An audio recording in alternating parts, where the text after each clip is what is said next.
ஆண்டவர் இரட்சகருமாக இயேசுவின் இனிதான நாமத்தினால் உங்களை வாழ்த்துகிறேன். நம்முடைய ஆவிக்குரிய சிந்தனைக்காக கொலோசியருக்கு எழுதின நிருபம் 4ஆம் அதிகாரம் 6ஆம் வசனத்தை நான் வாசிக்கிறேன். அவன் அவனுக்கு இன்னின்னபடி உத்தரவு சொல்ல வேண்டும் என்று நீங்கள் அறியும்படிக்கு உங்கள் வசனம் எப்பொழுதும் கிருபை பொருந்தினதாயும் உப்பால் சாரமேறினதாயும் இருப்பதாக. நம்ம எப்படி மறு உத்தரவு கொடுக்கணும் அல்லது எப்படி பேசணும் நம்முடைய வார்த்தை இருக்க வேண்டும் என்று வேதம் தெளிவாக சொல்கிறது. எப்படி இருக்க வேண்டுமோ கிருபை பொருந்தினதாக இருக்க வேண்டும். அதோடு மட்டுமல்லாமல் உப்பால் சாரமேறினதாய் இருக்க வேண்டும். உப்பில்லாத ஆகாரம் எப்படி இருக்கும்? அது டேஸ்டே இருக்காது, அதை நம்மளால் பயன்படுத்த முடியாது. அதே மாதிரி கிருபை இல்லாத வார்த்தைகள், கிருபை இல்லாத வார்த்தை என்று சொன்னால் என்ன? கடினமான வார்த்தைகள் அல்ல நம்முடைய மறு உத்தரவு அல்லது நாம் பேசுகிற வார்த்தைகள். அது மற்றவர்களை உற்சாகப்படுத்தக்கூடியதாய், மற்றவர்களை உயிர்ப்பிக்கிறதாய், மற்றவர்களை தேற்றுகிறதாய், மற்றவர்களை உடைக்காமல் தைரியம் கொடுக்கக்கூடியதாக இருக்க வேண்டும் என்று ஆண்டவர் எதிர்பார்க்கிறார். இயேசு பூமியில் இந்த நாட்கள்ல 100க்கு அதிபதி ஒருவன் சந்திக்க வருகிறான். எதற்காக?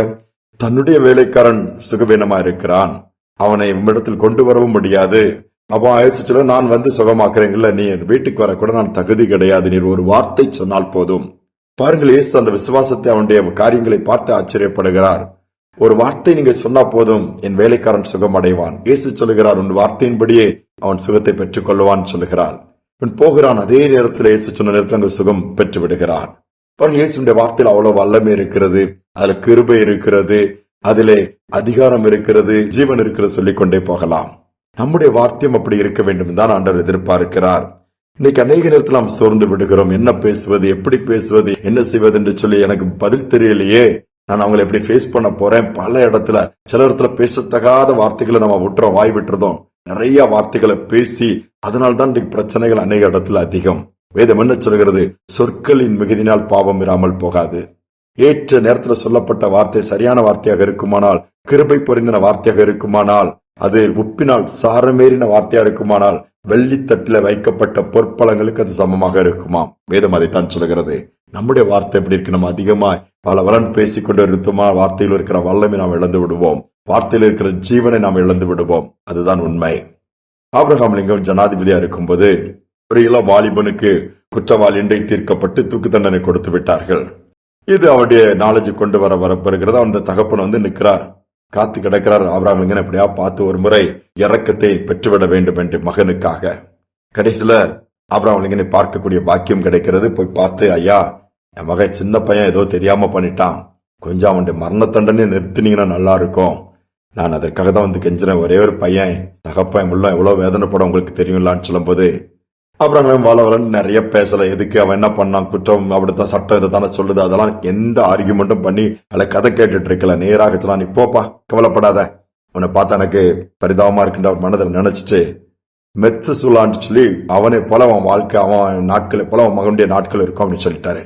இந்த மனுஷனுக்கு அந்த தகப்பனுக்கு ஒண்ணுமே புரியல. என்னடா இவர் வித்தியாசமா சொல்லாது, மெத்து சொல்லானா என்னண்டே தெரியலையேன்னு சொல்லி கேட்கும்போது இடத்துல சொல்றாங்க, ஆதியாகமத்துல பைபிள்ல 5ஆம் அதிகாரம் 27ஆம் வசனத்தை வாசிக்கும் போது அதுல ஒரு மனிதன் 969 வருஷம் வாழ்ந்திருக்கிறான். அதே மாதிரி உன் பையனும் ரொம்ப வருஷம் வாழ்வான், சாக மாட்டான், அவனுக்கு மரணம் இல்லைன்னு சொல்றதுக்குதான் ஷார்ட் அந்த வார்த்தை சொல்லியிருக்கிறான்னதும் அது தகப்பனுக்கு ஒரே சந்தோஷமா. இது என்ன உணர்த்துகிறது? உன் மகனுக்கு மரண தண்டனை நான் நிறுத்திடுதாப்பா, அவன் உயிரோடு இருப்பான்னு சொல்லுகிறார். ஒரே வார்த்தை. நம்முடைய வாழ்க்கையில, நம்முடைய வார்த்தையில அர்த்தம் இருக்குதா?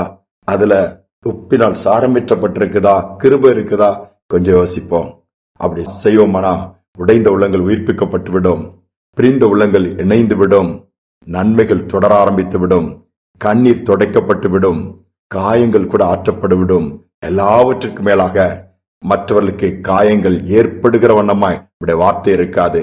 மற்றவருடைய உள்ளத்தை உடைக்கிற வண்ணமாய் நம்முடைய வார்த்தை இருக்காது. மற்றவருடைய வாழ்க்கையை கெடுக்கிற வண்ணமா நம்முடைய வார்த்தை இருக்காது. ஆண்டவரை மகிமைப்படுத்துகிற வண்ணமாக இருக்கும்.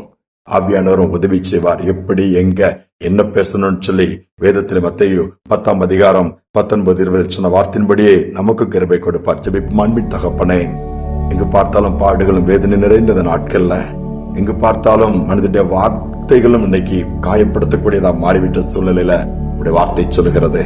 எங்கள் வார்த்தை எப்படி இருக்க வேண்டும்? அது கிருபை உள்ளதாய், உப்பினால் சாரமேறினதாக இருக்க வேண்டும் என்று சொன்ன வார்த்தையின்படியே எங்கள் வாழ்க்கையில வார்த்தைகளை மாற்ற, வார்த்தைகள் மாற எங்களுக்கு உதவி செய்க.